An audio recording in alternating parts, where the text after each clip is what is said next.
Om Namah Shivaya. Good evening to everyone from our Mahesh Center. Good evening, everyone. Thank you for joining us this evening.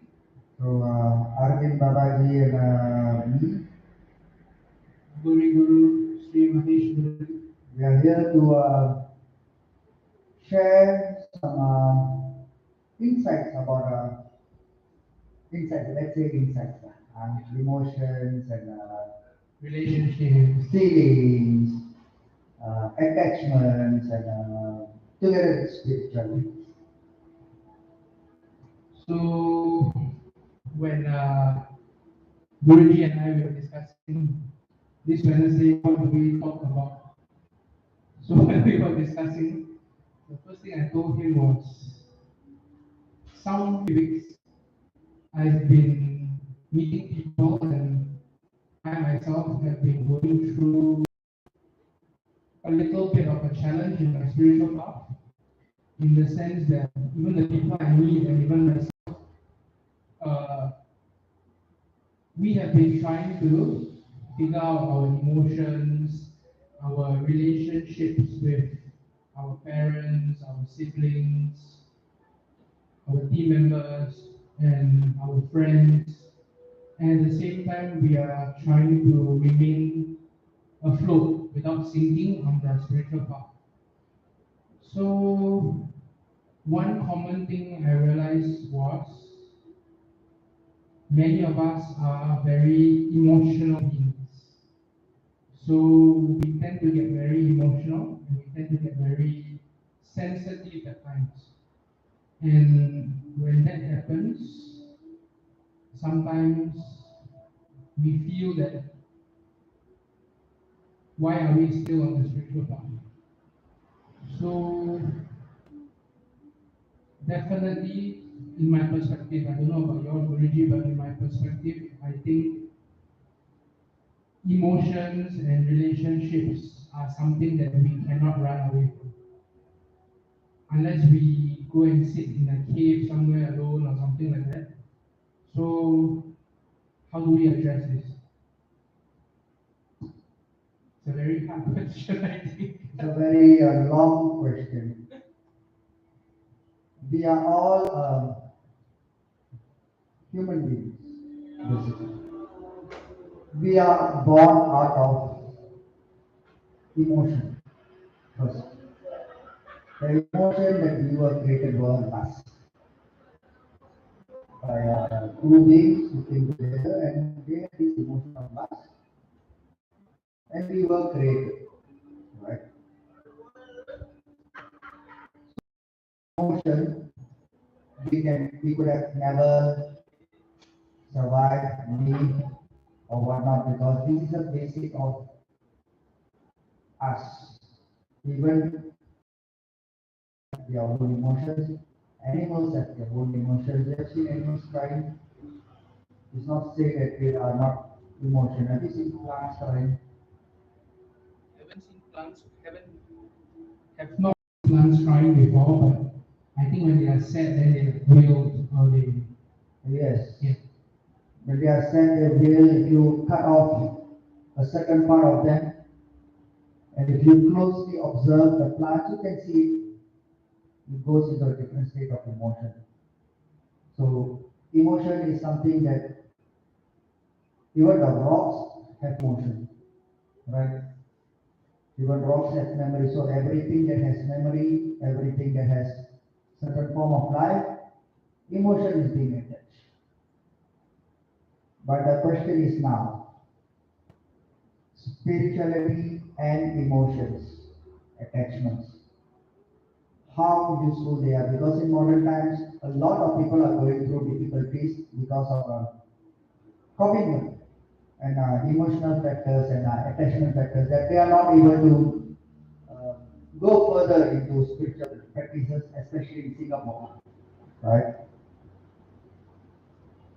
So let's address this today. Let's share some useful insights and let's spread the message to everyone. So I think the first question that I had, that I thought of is, now we are on the spiritual path. Every day we have our set of spiritual practices that we are doing, and at the same time we always try to do everything, our daily activities towards the goal of our spiritual goals, basically. So when that happens, let's say on that particular day or that particular week, something happens in our life where someone we are very close to, for example, our sister, or our brother, or your husband, or your wife, you get into a very big argument, and that is eating you up a lot. When that happens, is there any practical advice that you will give someone so that they are not affected by that emotion? The very first thing to identify this emotion is ego. That is the term of this emotion. Okay, it's egoistic. Because you know you have an issue, you have met with the issue and you cannot run away with the issue, but you are not able to solve the issue. You are not able to address the issue because you have ego that is withholding you from addressing the thing. Okay, in a way that you are not able to go face to face with a person, you are not able to look into the eyes of the other person to settle this.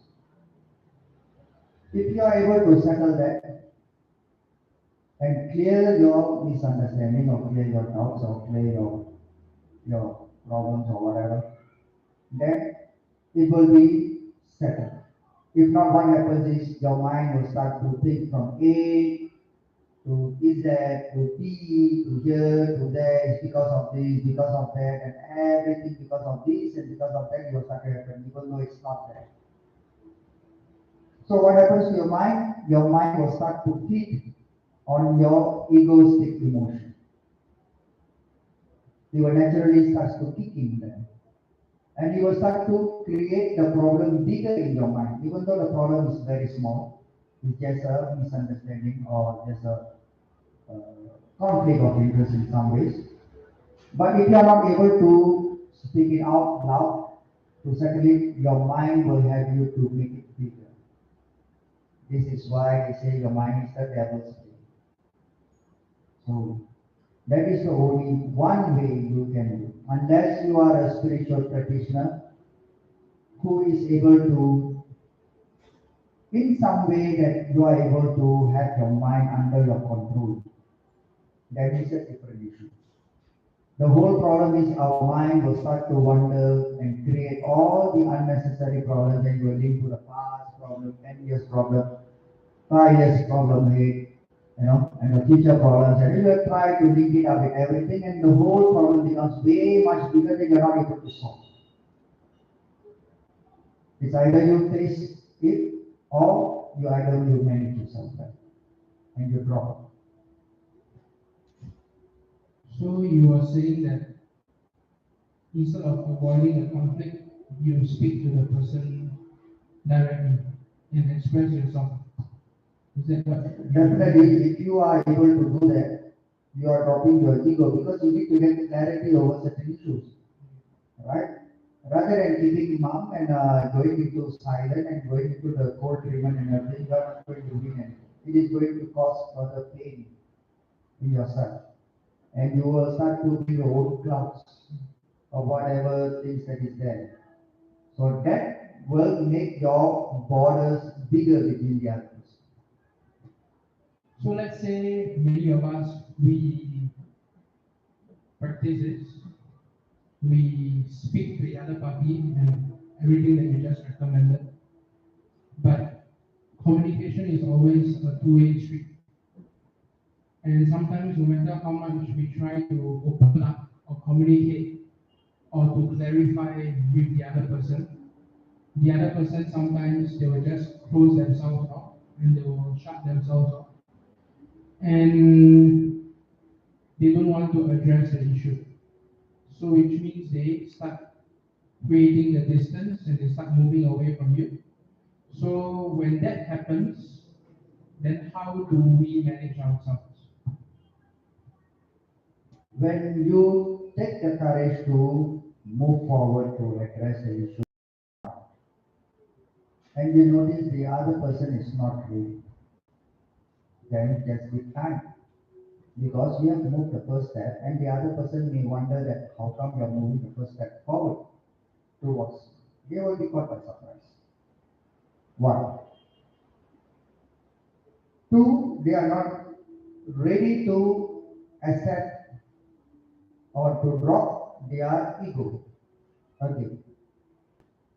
And also we cannot expect that we want others surrounding us to behave and to talk and to communicate the same way that we want. If someone is angry with us, someone is distant with us, means they have seen something that we have not seen on ourselves.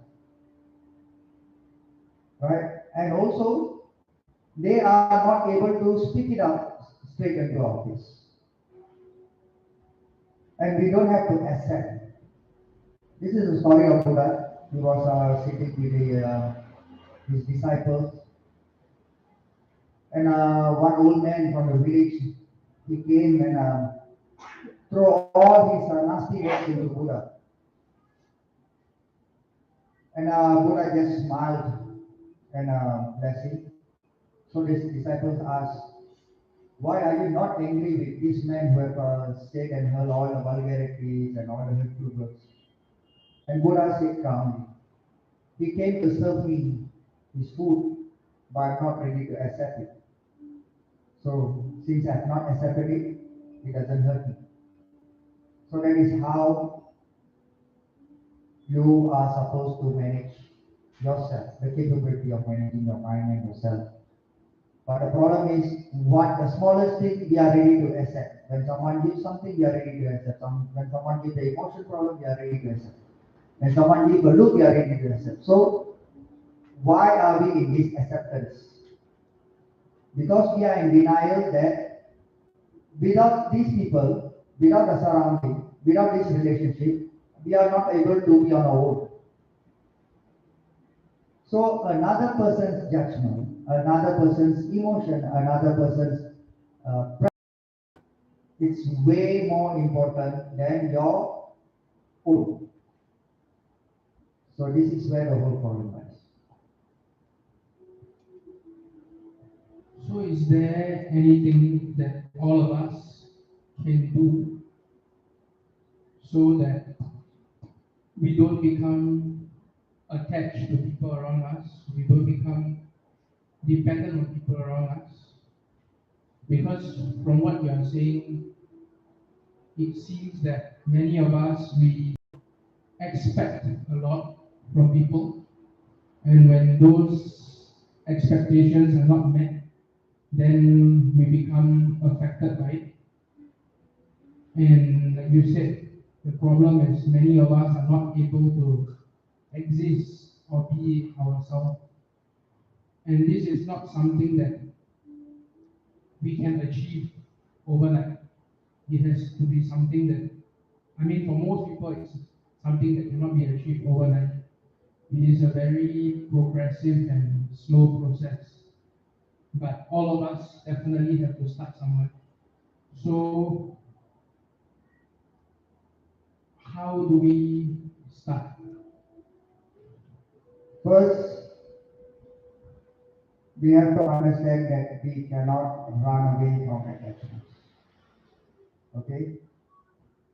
Even if you run away to the cave, your body is still attached to your breath.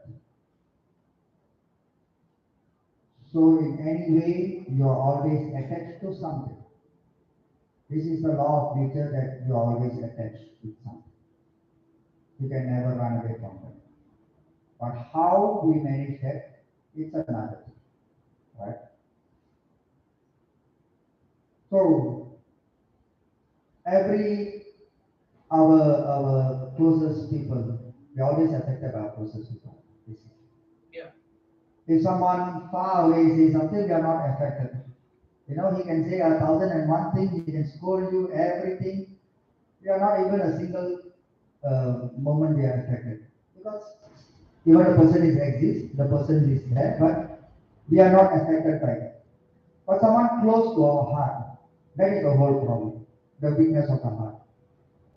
And we feel pain, we can't sleep, we can't eat, there's no day, there's no night. You know, every night when we sleep, you have to on and off the light to think of a lot of things. So this attachment that we have created, or the bonding that we have created, that is where the whole problem lies. It is not wrong to have a bonding, but how well we have managed the bonding. Okay, that is the whole thing. We may say that we are father, and my son has to listen to me day and night. If my son doesn't talk to me, I feel very upset. I lost myself and everything. No, you see, even though that relationship is there, you need to have a certain understanding that the boundaries of your heart, that you are able to give some space, because the other person occupies completely you. You are not yourself. If you do not see this person for a moment, you feel that the time is not moving. If you do not hear from this person, you do not go hungry. If you do not smell this person, some people have this thing. You have to smell, they have to be just nearby, they have to smell. If not, their days are not moving. So, I've known some people, when their husband travels and everything, they are so attached with their husband, they need their husband's towel or their innerwear, they will place beside their bed, and every night they have to smell. These are real things. Okay? That is how closely they have built their bonding or their attachment with. So the stronger such bonds are created, the slightest thing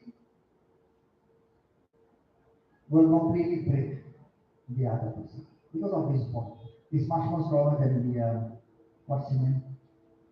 Shankar cement in Indian language. Yeah, Shankar cement, elephant cement. Elephant cement. So again, all this is about managing our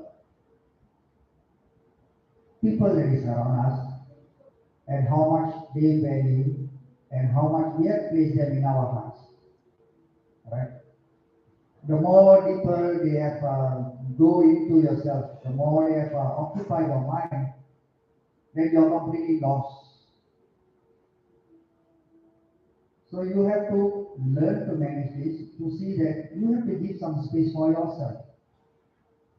If you are not able to give some space for yourself, every opinion of the others matters to you, then you are definitely going downhill. What is it? So there's no meditation technique, there's no practical technique. It's all just, so for example, like you said, let's say a husband and wife are very close, to the extent that when the husband is not there, the wife needs the husband's towel or the pillow to be beside her. So let's say the husband hurts the wife now, and over time, if this keeps happening again and again and again, then the wife's heart is going to be hurt a lot because she is not managing herself. Because rather than managing the husband, the better thing to do is to manage her own self, her own expectations, her own bondage, her own attachment. But how does one do that? There are practices, but people do not want to spare that time, that half an hour. They do not want to spare that 1 hour. I've seen people, I've seen families, I've seen ladies. If the husband is not there, I cannot come. I need a husband to come. I need a husband to go out. I need a husband to go to the market with. They are not able to do things alone. Vice versa for the husband also. Or any other occasion. Okay? Even if the party A want to take 1 hour of their own time, it's forbidden kind of a thing, because that 1 hour is very precious to the other person. Say, no, no, no, you have to be here with me, you have to sit around with me, let's do this, let's do that. They just want to occupy them. So that attachment just overgrows. There's no boundaries, it becomes one. It is healthy in a way, and it's also unhealthy in many ways. Because you are forgetting yourself, you are forgetting your boundaries, you are forgetting your space, and you are forgetting to breathe. So when things get real, when you are in a happy mode, everything is peaceful, everything is cloud nine, everything is rainbow, unicorn, colorful, and everything. When the slightest thing happens, the whole turmoil starts. So this is where we have spiritual practice, even for spirituality. I've seen people that they can't spare that 1 hour to go for spiritual classes because they have to be there to cook for the husband. They have to be there to receive the husband. Or the husband has to be there to make sure the wife is well taken care of. Or something like this. They are not able to spare that 1 hour on their own, even for spiritual practice. Okay? Or with their children. I have some cases when I've talked to, I say, you take an hour, no, my daughter need to study, my son need to be there. They are not babies. They are already in the teenage, the 20s and everything, but they're still a baby in their mom's eye. So they have grown into such an attachment, their world has turned into the other person. Be it your child, your relationship, your sister, your brother, whatever, your dog. People are getting more affected by dog nowadays than human beings and cats. So their whole world has definitely changed. The small little worlds have definitely changed into theirs, the other person. They are not able to spare an hour just to isolate themselves from people around them. They don't have the time. They don't want to.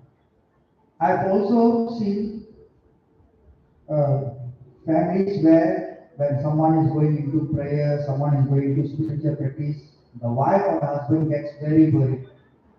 You should not be doing this. You should not go into spiritual practice. But they are okay with allowing their wife or a companion to go to clubbing, to go for their nightlife party, to go and what's that called? World music or music world. And all these things, they are perfectly fine. They can go as a couple or they can allow themselves to go, and all these things are fine. But for spiritual practice or even at home, that 1 hour for the individual to spend, they have to seek permission. And some of them are forbidden to go into deeper spiritual practice. So we have to understand every individual needs a space in order for them to cultivate certain things so that you will be able to manage relationship first, right? You can go into spiritual practices, yoga, meditation, pilates, fitness, whatever, running, jogging, you know, just spend an hour as and when for yourself, go for a short trip, you know, to learn about yourself, to get that space and everything, and you will be able to manage uh, emotions in a way better.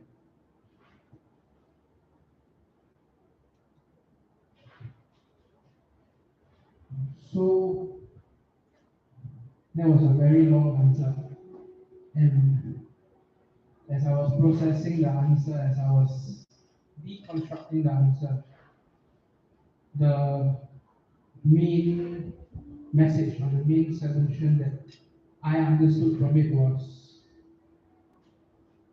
basically when you have so many relationships and so many attachments with people, the best thing to do every day is to just have some time alone with yourself and to just let everything that happens throughout the day just flow from within yourself. Just let it flow and then just don't react to it. Is that what Definitely you have to react, but how are you going to accept? I'm Yeah. not saying that you should not react, but are you going to accept that into a part of you? That's what I'm saying. Because you see, it's very hard when, let's say today, someone makes you upset. And then, let's say usually an individual just lashes out at the other person. So that is not healthy for both of them. So let's say someone makes me angry or someone hurts me. Do I just move away from that space and just be with myself? Or It's a very simple thing. You're walking down the street and a dog starts barking at you. Are you going to stand there and bark at the dog? Why? You should just stand there and bark back at the dog, and you both can see who can give the loudest bark. It don't make practical sense, right? But why are you not doing that? So, if it's a dog, you can choose to ignore because your mind is not accepting it. You know it's just a dog. You just bark because you don't understand why it barks. yeah, But if you have understood why it barks, definitely you will be standing there and barking back at him. of course. But just because you are not able to understand why he is barking at you. In the same way, if you see you're Indian, if you're walking along and you see a Chinese man talking Chinese in you and scolding you, will you accept that? You will not. Because I don't understand You what don't understand someone in your own language or someone that you know because your mind is able to accept that. That is the whole thing. The whole three scenario is the same. But it's only when your mind understands, then you think, then you want to accept it. You are able to switch it off in the first two scenarios. When the dog is barking or the Chinese guy is barking, you are able to switch it off. In the same manner, you can switch it off in the third scenarios, but you choose not to because you choose the rest. but I think this is where many of us find it very hard to understand. How do we switch it off? Best go in silence for a while, not for a long time. Okay. When person A is lashing at you, going on all of you, there's no point you're going head on. Okay, there's no point you're going to harm no. It is just going to be disastrous.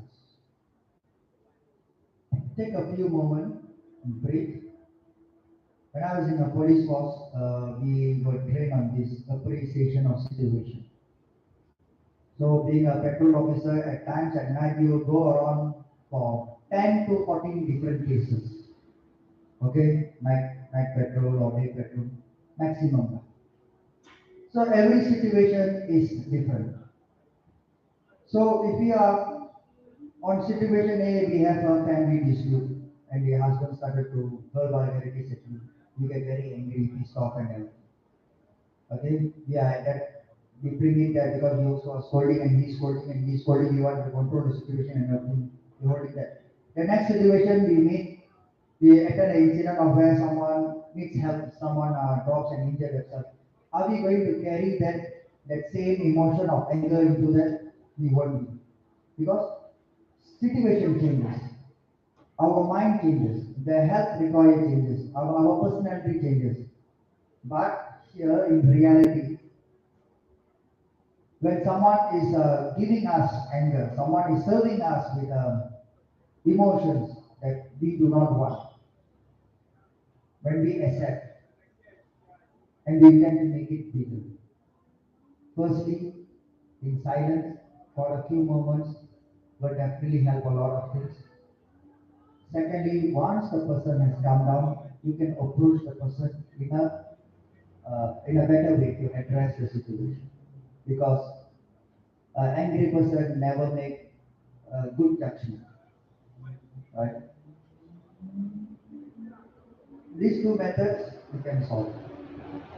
If not, if you are going to go head on with the other person, definitely it's going to be a disastrous situation. Okay, so when this happens, just move away, be quiet for a while, and then address the issue. Okay. It's called appreciation of situation. You do not become the situation. You study the situation. Okay? What happens is most of the time people become the situation. When they become the situation becomes small and they become bigger than the situation. You follow? Yes. So when the personality, the person becomes bigger than the situation, then it becomes out of control. Now the situation will change, but the person is holding it. So it's AOS, appreciation of situation, where you assess the situation, assess the person, to see why this person. First of all, we have to be rational when we are communicating with someone. Why are we communicating in the first place? What is actually communication? In that situation, In any situation, why are we communicating? What is communication? you basically let the other person know what you are trying to tell them. It's a message that you're trying to tell It's a them. message. Yes. Okay, so I am here communicating with you because I have something to tell you. I want to deliver a message for you. So I need to be clear in my communication, clear in my thoughts, clear in my way that I express the things to deliver to you. So that you will understand and you will reply it back, or you don't want to reply it back, or you want to ignore it, whatever. Right? That is what a communication is. We can do it in the most sweetest way, or we can do it in the most ugliest way. Right? There are also cases of communication where people throw glass, break the head. It's also a form of communication. Okay? Husband and wife communication in a way that they will throw the husband's bed pillow outside into the hall. That's also another way of communication. So these are all non-verbal communication. But we're looking at verbal communication. So when your verbal communication is right, we can avoid the non-verbal communication. The nasty ways. Okay? So we are delivering our message. We are angry over situation. We are not angry over the person. Okay? Where this goes wrong is the person gets angry over the person. He's not angry over the situation. The person becomes the situation. Then everyone makes mistakes. You cannot say there's no one who has never made a mistake.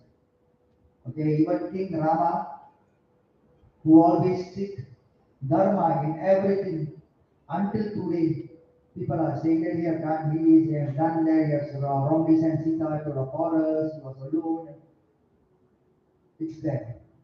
It's something that we cannot avoid. But what people are doing is they become the Harichandra.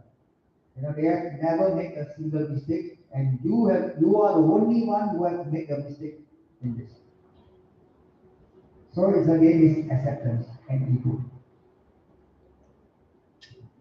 So something that I have always tried practicing, still practicing now,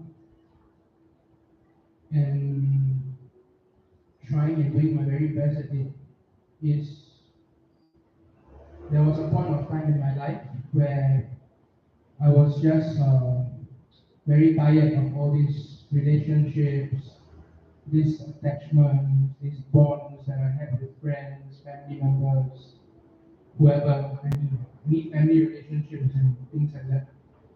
So I started distancing myself from people. And at that point of time, I didn't know whether that was the right thing to do. So as I started distancing myself away from people, of course, I learned how to be independent. I learned how to be myself as a person, as an individual. And my goal at that point of time was, to me, my mindset was, all these people are just here temporary. The only thing that is permanent is what is within me, and the thing that is within me is actually divine, which means only divine. Because I always associate God as divine mother, so to me it was only divine mother is the only one who really cares for me and loves me unconditionally. So it worked for a period of time, but as you said, after 6 months, after 1 year, I started realizing that I cannot run away from all these people in this world. Why So you never run away when you were a baby? because I was dependent on someone, right? Why did you never run away when you were in primary school? Because I was always dependent on someone. I always needed So in someone secondary school, dependent.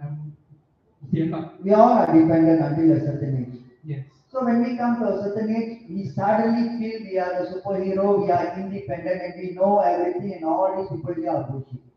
Correct? Yeah, that's why. At a certain age in my early 20s, I felt that maybe I don't need all these people. Then, yes, I- Then, then what happened was I realized this solution or this path that I was taking wasn't working very well. So, so I decided to change things a bit. I mean, just sharing with the viewers. It is good that we are honest and we share our experience because we are all a human being. Yeah, first, I'm sure many of them Many of us, been including in me this also, kind of situation before where you try to run away from responsibilities, run away from emotion, run away from attachment, run away from your family members. we can run away from everything until a point that we want to run away from life, and that is why people tend to suicide. People Yeah, tend to yeah, choose yes, to end their life because they are running away from everything. You come to that yeah. soon. So after that, I realized things were not working out very well. So I decided to change my approach. So it has been very hard, personally speaking, in the sense of not getting reactive to what people who I love do to me, in the sense of managing expectations, basically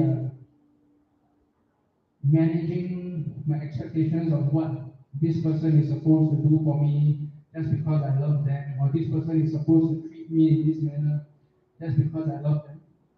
So it has come to a point now where I'm trying very hard to practice loving unconditionally, in the sense that I think you have told me this story before where the scorpion and the saint. So every time the scorpion falls into the hole, the saint he goes and picks up the scorpion. Then when people ask him why he keeps doing that, so he says the nature of the scorpion is to sting, and my nature is to help. So what I'm trying to practice now is my nature is to love you. My nature is to behave this way. My nature is to talk like that. For love, why do you need to practice? No, no, first at one point of time when I was in my teens, it was more of a transactional love. It wasn't genuine or sincere love. I think we all have come through that point of our life where, especially when we are in our teens, let's say we do this for someone, we expect that person to do the same thing for you. Or your little girlfriend, Yeah. You know, let's not go there, but for example, when you do certain things for someone when you are in your 17, your 16, yeah, your teen, your yeah, teen. yeah. So you when the person doesn't do the same thing to you or they don't reciprocate what you give out to them, you expect the expectation is very high at that point of time. So over the years, I learned that when it comes to actual love, real sincere love, then I just have to be myself and love whoever I want to love without any expectations. That is one thing. Being yourself is the most difficult challenge now for men. Yes. Right? See, even Being yourself now, you see, everyone is also waiting at you. "Ooh." Like a problem. When again coming to this teenage age, since birth, parents are there, your relatives are there, grandmom are there, grandfather are there, all the relations there. They give a tremendous amount of love and attention. So when you go into the teenage age, they become your number one villain. yeah. You know, Yes. they become your number one villain. They become your number one public enemy. Like you cannot even see them. But someone stranger there in your school or where you meet, your heart simply melts, and this person becomes the world. And you are able to express that love that you have so freely to this person. But this donkey over here, these people beside you, feeding you and cleaning your backside, and you are not able to give that love. Nonsense, right? When you put it that way, then yeah. It is a real thing, what? But at that point of time, it doesn't feel like that. It doesn't feel, of course, it doesn't feel like that because it's so sweet. They make you fly, it make you feel light, it make you feel like you are the most handsome hero there, with the eyes at the corner looking at you, and you just feel like butterflies all floating at you, and drink water, and you shine. But then, again, this is the whole thing. Someone who has been always with you is never trained. Because someone always with you, we always expect them because they have been always giving us something. And we are always expecting them to do this and do that because that is how we are. Because we are baby and we need to grow up, we need to stand, we need to go up food. They are helping us to do everything. So it's always an expectation because they are doing, right? But we are not able to do the same for them. We are not able to give that same love to them. Even though they have given us unconditional love in a lot of manners, families and all. Then when we go into the teenage age, we become very judgmental. You have not done anything for me. You don't know me. Correct. Correct. You are the villain, especially fathers. Okay, fathers become the villain for their children. Okay, they become villain number one. I cannot see him. Ah, you are telling he's so terrible, horrible, vegetable, whatever, all the words will come out. Suddenly they become the whole villain and the girl will become the sweetest person in the world. The love with the but they are able to give that love. It's not saying they are not able to share the love with their family and everything, but they chose not to. They choose to ignore. Because if they are going to share this love with this person, I feel that I'm not able to give my complete self to the other person. This person needs more attention. The girl or the guy needs more attention because she's still a baby. She needs to be pampered. You know, she needs to be given all the sweet little things. If not, she'll feel very. But mother okay lah. Who cares? Oh, father okay lah. Who cares? Carry on. In that scenario, yes, it's true. But Very true. yeah. At the phase of your life, that is a very real thing that happens. But then why, even now, if we were to just switch it up a bit, in the current world, there are situations where even a child's mother or father, they choose, maybe they chose to have the child or the child was an accident or something like that, or even parents who foster children or parents who adopt children.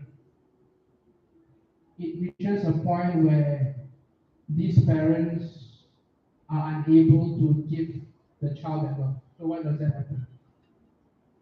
Because they were not ready. The problem is the young adults or the person is going into such a commitment is not ready. They enjoy the flirt.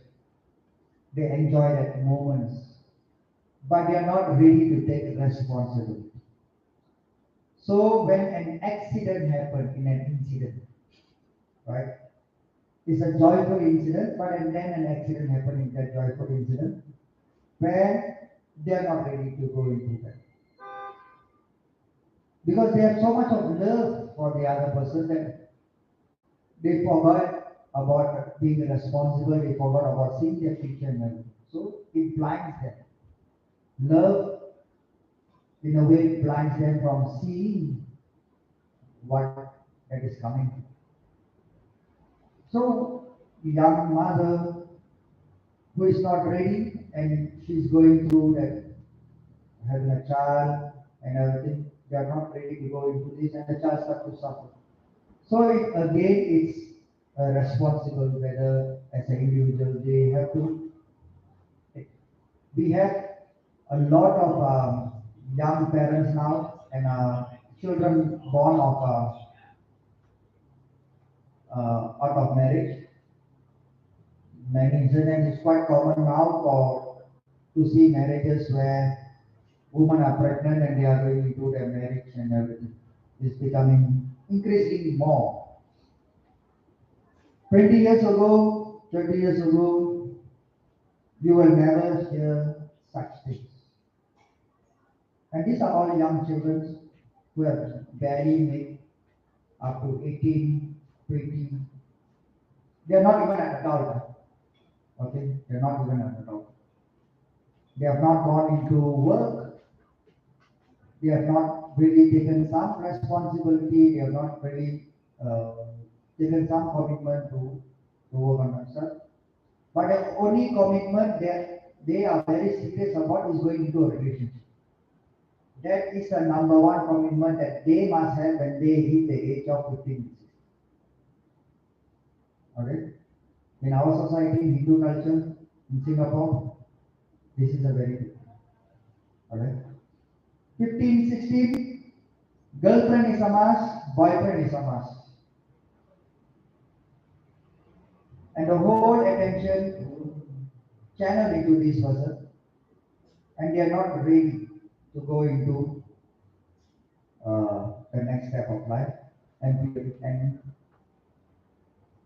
some incidents happen, disadvantages, and the woman become very vulnerable into such a situation, and then her whole life starts. Her whole life just disappears in front of her because she have a child not to look after. And then the family has to come in because of your silly mistake, your irresponsibility. Your parents have to come in there to ensure that you are okay, I'm still there. They are still giving that love. They are still giving that support.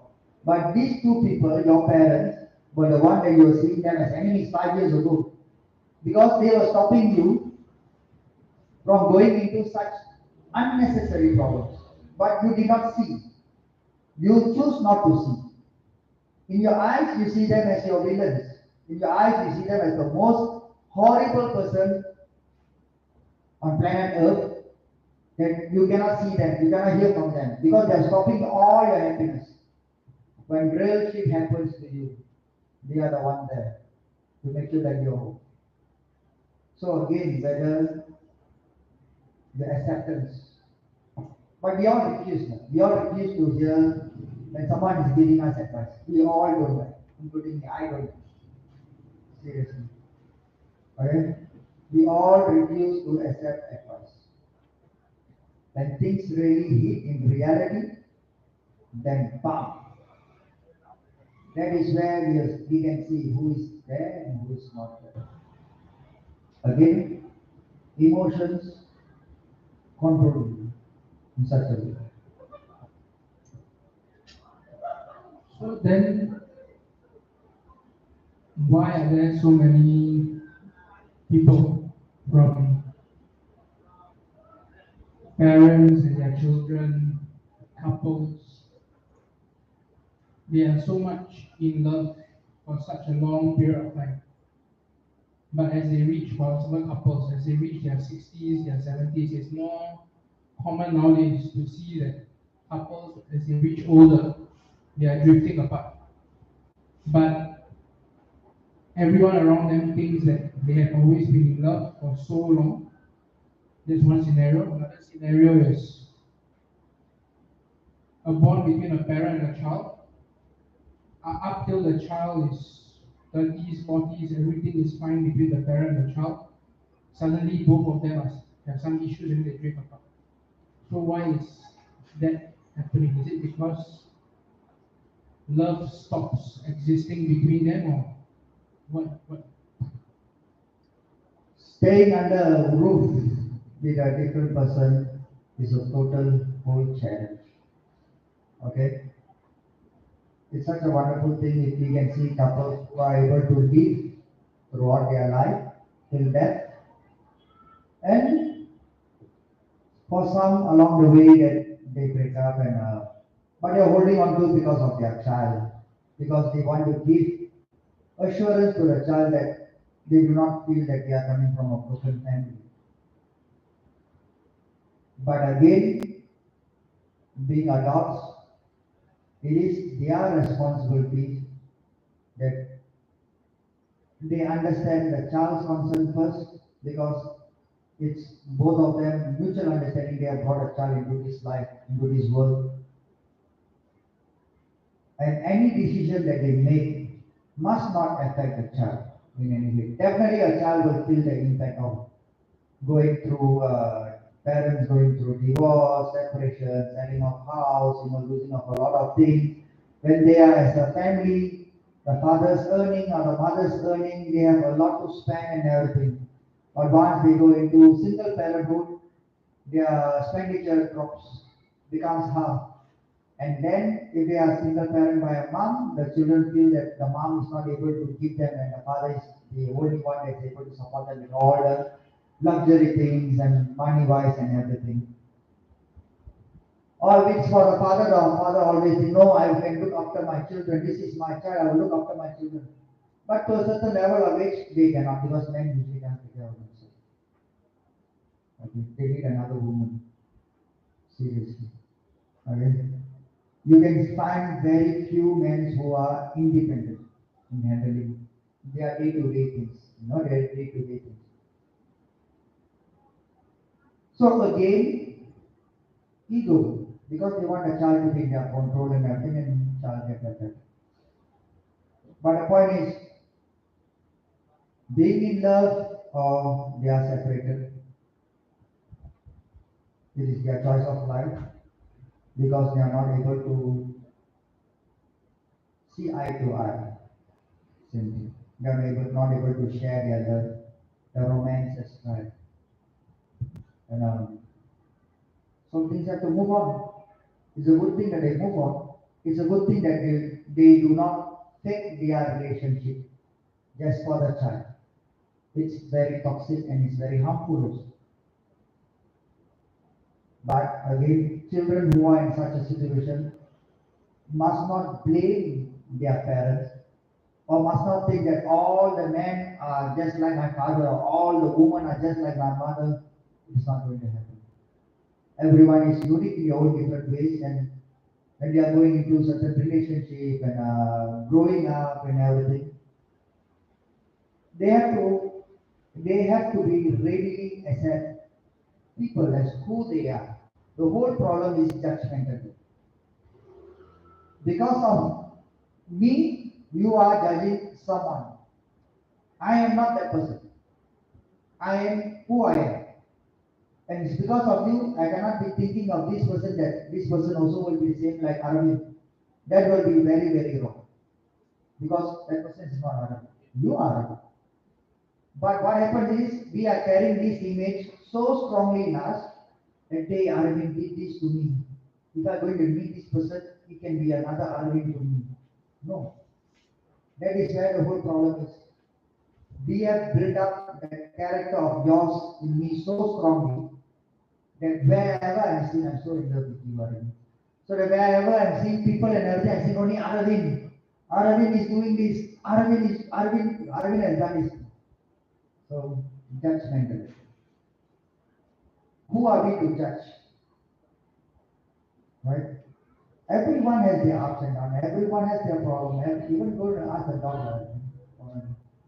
He will tell you a lot of problems. Never get experience today. But the whole problem is judgmental. We have built such a big picture in ourselves, so huge that we cannot bring it down.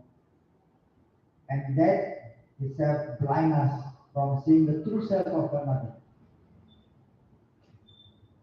So if we are able to cultivate this, digest this, and understand this, definitely your life will be more meaningful with people around you.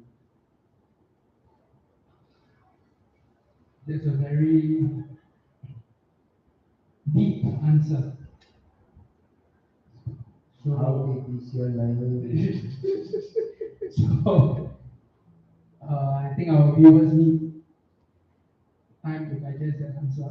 Hope so. Yeah, so meanwhile, if any of our viewers you have any questions or any topics related to emotions, relationships, and spirituality, please feel free to pop us a question, and our moderator Hashini, she will let us know if anyone has any questions. Or if you feel that we have missed out some important things on this topic, maybe you can also let us know and we will discuss it further. And I hope so far we have been discussing about this topic on the right track. I hope so. Because this is not a very straightforward topic. It is messy when it comes to emotions, when it comes to relationships. You have to come up with all the mess to gain clarity. You have no choice. This is an organized mess, an organized chaos that all of us have to get ourselves into. So if anyone has any questions, Hashni, anyone has any questions so far? I think we have one question from our viewers, because they did highlight that we're going to talk about an issue that in Singapore is very high, it's very rampant. Even 2 days ago, for those who have been updating yourselves with the news, we had it's a very unfortunate incident. A 28-year-old man from Singapore Police Force. He actually took his life. And I'm not sure if any of our viewers, you guys have read his suicide note, but his suicide note said that he doesn't want any of his family or friends to think that they could have done more because they had done enough. And so many times when he reached the point where he wanted to take his life, there was some small motivation or small thing that he was clinging on that prevented him from taking his life. But the day he took his life, that was the last straw. And that was it for him. And unfortunately, he took his own life. So maybe Guruji, you want to speak about this whole issue on why suicide is so hard and how we can prevent it. This is in Singapore, when I was doing my service in police force, very seldom you come across cases of suicide. Usually it's more because of people have sleep flu, they are high, they feel like flying, and they go up to high building and they'll fly. Very seldom you come across people have suicide because of medical issues, elderly because they are going through a lot of medical issues, and they will choose to end their life. But nowadays we can see a lot of younger people are going into this suicide because they are still finding the meaning of life. They are finding the meaning of motivation. They are finding what is there for me. That is the whole thing. What is there for me? Why am I here? I feel like I'm a burden to everybody, right? You suddenly become a burden to everyone, and your problem in this world is so big that you are not able to see someone next to you. So I this joke to share. Uh, these two person, we are seeing because everyone is like this, okay? We always think our problem is so big to the other person that this person do not feel. That's how we are. When we tell someone that we have this certain problem, they say, "Oh, do you know that my problem is bigger than this? My problem, you never know. My problem is so deep that you will never know." So their problem is always bigger than someone else. So these two friends were sitting down and talking. So let's say Muthu and Kali Muthu. We make Indian people joke. Muthu and Kali Muthu. You have any? Muthu, Kali Muthu. Okay. Muthu and Kali Muthu sounds very similar. Yeah. Let's pick a name for them. Maybe Ram and Shankar. Okay, Ram and Shankar. So Ram and Shankar were having coffee, and Ram being a sports enthusiastic, he always very sporty person in everything. He always can be top-notch sports player and everything. And Shankar, on the other hand, he was a motorcyclist, and recently he has passed his, he has amputated his leg because of an accident. Okay. So both of them were sitting down and how old are these people? Add some context to the story. Okay, let's say in the mid-40s. Okay. Okay. So Ram was telling Shankar, I have such a big problem today. I do not know what to do. I have lost my most expensive shoe, my running shoe. And Shankar beside him drinking coffee. That's okay. I lost my leg. I'm still here. But I'm saying, no, you never understand the value of that shoe. It's way much bigger, So we do not sympathize with the person beside us. Yeah. Even though we don't care whether the person has lost his limb, lost his life, but our problem is always bigger than the other person. I was talking to someone recently. Uh, this gentleman was telling me that he had got so much of an issue to settle with the kids, to settle the bills, so much of bills to settle. I say you take your time, you go for counseling because from what I think you need some form of counseling because you're a single parent and your children are going through some emotional override. And since you are being a single parent, you are also being affected in so many ways. Then this gentleman said, no, no, I'm perfectly fine. I'm perfectly fine. I have no problem. But my only problem is my daughter is going through all these things, blah, blah, blah. But my son is so much way better. This are comparing. But my daughter is going through this, she is doing blah, blah, blah, blah, blah, and all this. There are so much of bills to settle. What am I supposed to do? I said, how much of bills we have? He said, about 3 or 4 bills to settle. I say, you see, I'm here planning to do pick children. You know, we have 1,000 over kids that is waiting for us to build a school for them. We are hoping that we will start something for them. And there's also the Annadana model that we are also starting to build because we know there are so many hungry people that is waiting to feed them. But all these things were ignored. But you don't understand, Guruji, my problem, my daughter. We again come back to the same one doctor. You understand? They don't care about 1,000 people outside of them. Their problem is what you know. Their problem is they are the problem. It's not the others. They refuse to address, they refuse to acknowledge that they have a problem. And they are simply pushing the problem into someone else. Anything beyond that is not of my problem. You can have 1,000 bigger problems, but it is not my problem. But my problem is always bigger than yours. So again, coming to suicide. Not encouraging anyone to suicide, please. Yes, of course, of course.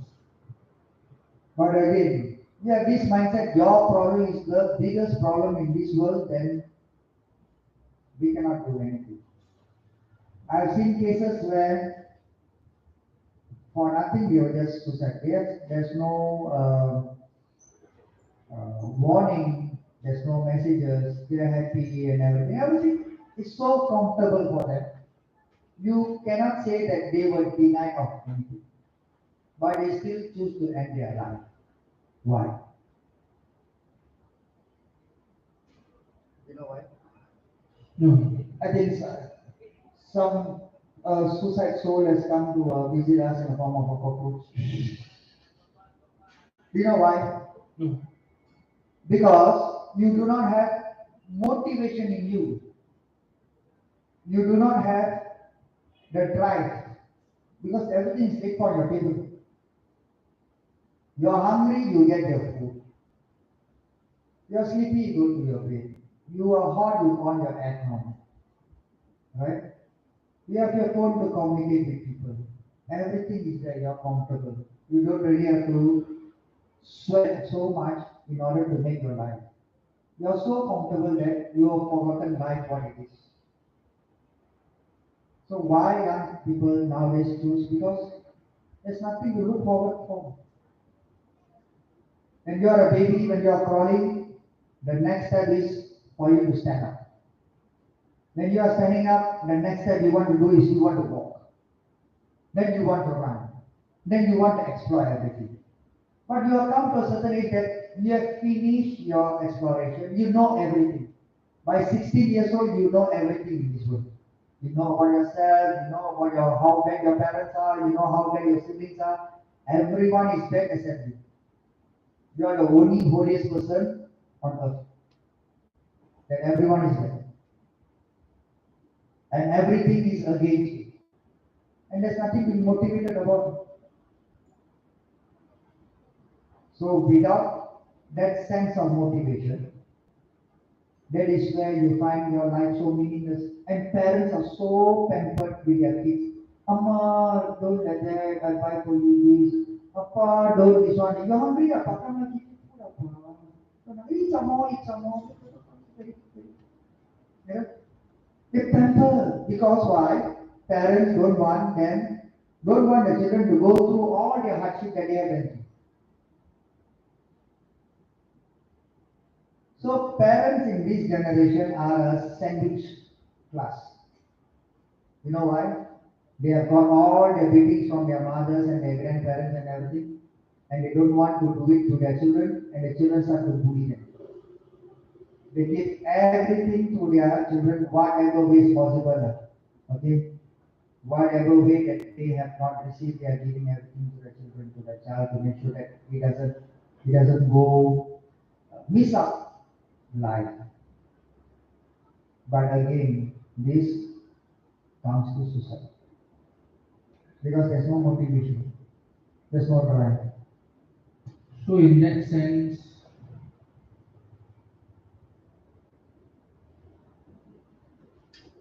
how do we help people who are suicidal or people who get into depression? Is it because they are too soft or because your parents have brought them up to be too soft? In olden days, you never hear the word depression. When you are quiet, sitting down, everything, you will see something flying from the kitchen. Your mother's either a hanger, your mother's hand, or a father's leg will be there, waking you up. Okay, asking you to go out and run or do something, not to be sitting down idle in your own room, closing all the lights and thinking, oh, the world is so dark. Of course, the world is dark because you switch off the light. You refuse to step out of the room to talk. You rather choose to talk in messages than if you are comfortable to talk to the parents, comfortable to talk to people. Because but remember, all these people you have been talking with them. Since God they have been telling you this and they have been telling you that, but suddenly you just can't talk. You can't express because they don't understand you. They have never understood you. For a child to feel that way, that feeling wouldn't have just. The child will always feel that nobody understands. Why must they understand you? Why? So is it the child's fault or the parents' fault? Both. The child is So the given. parents must have done something for the child to feel that way. The parent will have done all the good things and definitely some bad things like because of certain situations and everything. But then again, the expectation of the child, if you are not able to receive what you are expecting, then the person becomes bad. It's the same attitude when you go out, when you are meeting people. When you do not receive what you want, they become a bad person. Yeah. It's the same attitude. So this character, attitude, personality starts from where? From the home. So how do you change it then? Slap you right.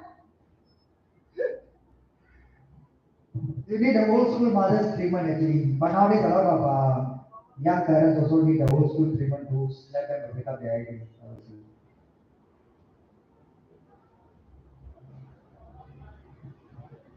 It's cultivation, it's pampering. They are pampering the younger generation so soft that they are not able to take hardship. A little bit of hardship, like this um, gentleman policeman, I'm very sad for him, which he passed away in such an incident. Even though he has a very challenging job, handling cases, keeping the law safe, keeping Singapore safe in so many ways and everything, but he himself cannot find something to motivate him. That is the key here, that motivation. But what we are doing is, without motivating someone, we are just giving to them. As parents, we are just giving to them. We are not motivating them. We are giving. You want something, we give. You want love, we give. The child is not ready to work towards to earn or to receive what they are supposed to receive. No. So this is an habit. As they grow into adulthood, it is the same thing that they will carry. If I need, I have to receive. I do not know how to work towards it. That is where a lot of people are choosing this wrong path of suicide.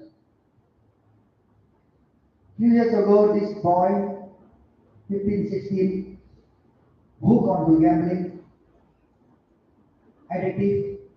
Since young, the grandmother was taking care of him so wonderfully. Never ever did she say no to anything to him, okay? She gave him everything, really take care of him. So this boy who went to gambling, one day he got into debts. He stole $200 from the grandmother.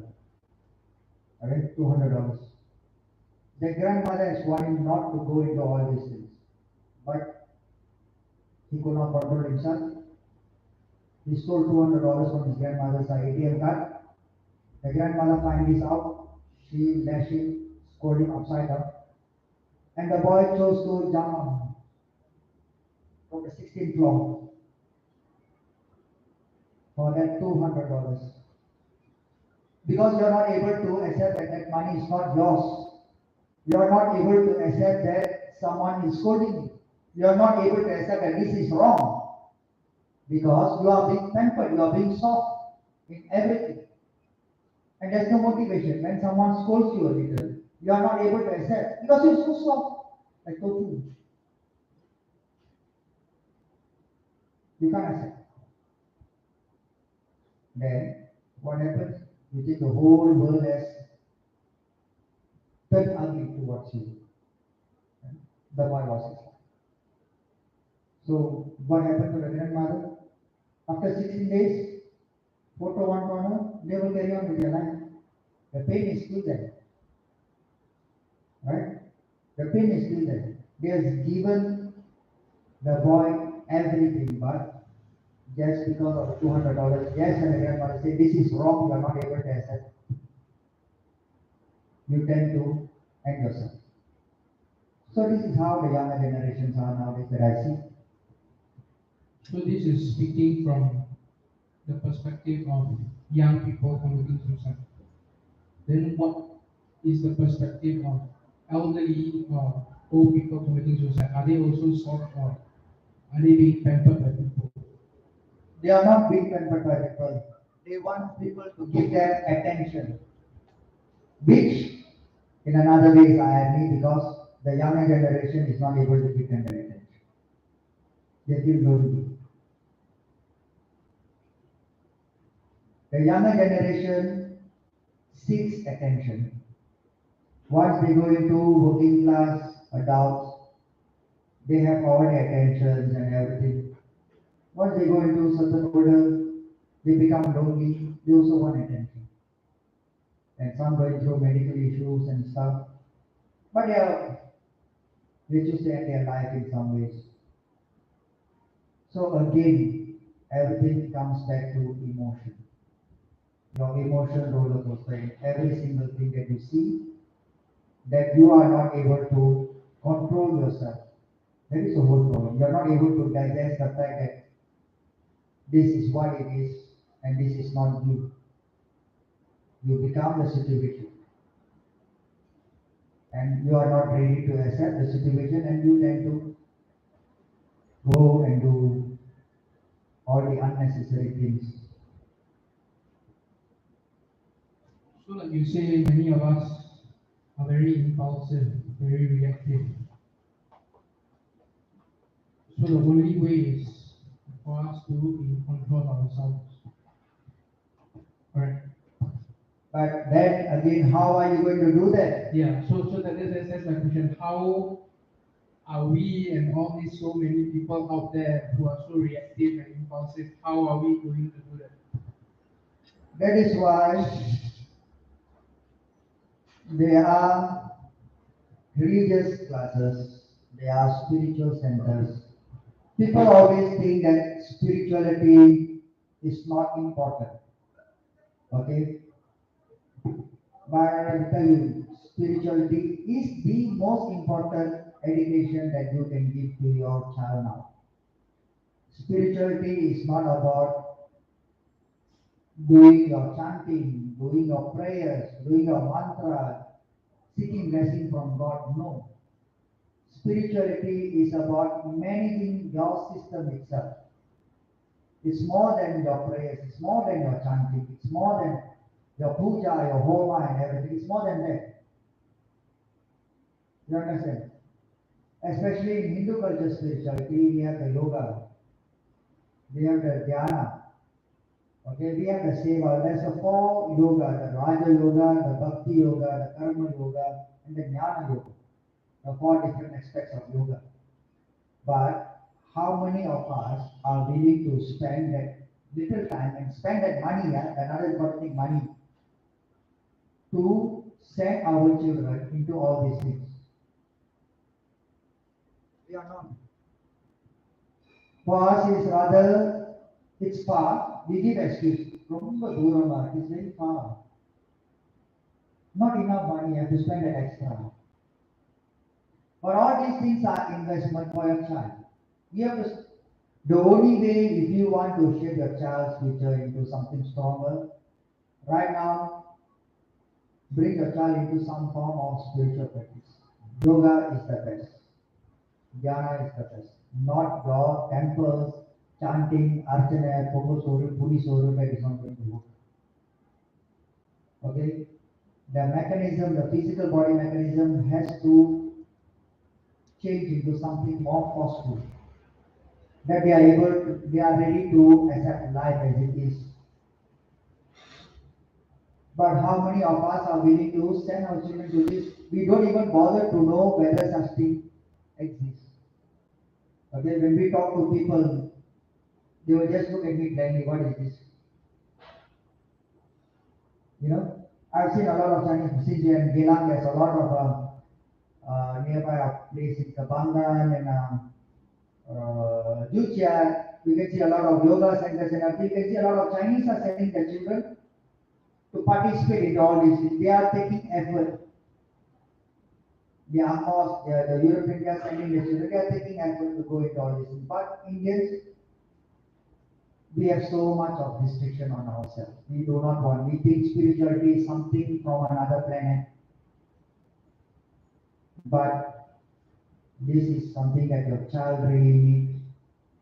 Okay, the Hindu center that I was reading recently, they are doing a lot of activities in cultivating spiritual knowledge, in yoga, in seva and everything. Please do send to Hindu centers and everything. They are doing a lot of activities for our children, right? But again, whether as parents we are going to take the effort to send our children to this.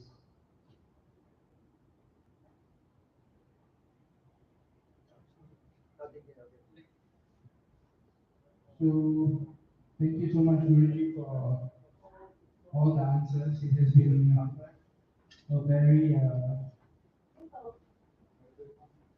unique evening, this talk, especially when it comes to emotions and relationships. So, let's just share with our moderator, Ashwini. Do we have any questions? Any more questions? No questions? Since there's no question, I believe that this session will have been fruitful to many. Yes. The only way that you can make a difference is you have to start from yourself. Mm-hmm. Yes. Before pointing fingers at others, thinking that it's because of this person I'm like that. No, you have to start from yourself that you want to be the change. If you want to receive love, you must be able to give love unconditionally. Yes. Without giving, you are not able to receive because you will never understand the value of love. For example, right? And also, spiritual practices are important in today's context because everyone is going through certain form of stress, certain form of anxiety, depression, and a lot of things. So meditation is not only the tool that is going to help you. You can go on counseling and also spiritual practice, pilates, something joyful that is keeping your physical body alive and active. That is important because a lot of people are refusing to do that. Mm-hmm. And The following week, we are also inviting new guests that is going to come in. And next week, we are going to invite a Vastu expert. A Vastu expert that is coming in. Her name is Sai Ananda Ingal. And it is a beautiful person who has a lot of knowledge on Vastu and how we can apply Vastu in modern terms in our HDB homes and life and everything. So do join us next week, Wednesday, 8 p.m. on Vastu Expert with Sai Indra, Sai Ananta Indra. And you can also prepare your questions on Vastu, on knowledge, on Vastu and importance and everything. So thank you very much, Guruji, for having this talk with us today. And thank you to our viewers. Hope you all have gained something out of this evening. And hope to see all of y'all next Wednesday, 8 p.m. with our Vastu specialist for our Vastu talk. Yes. Yes.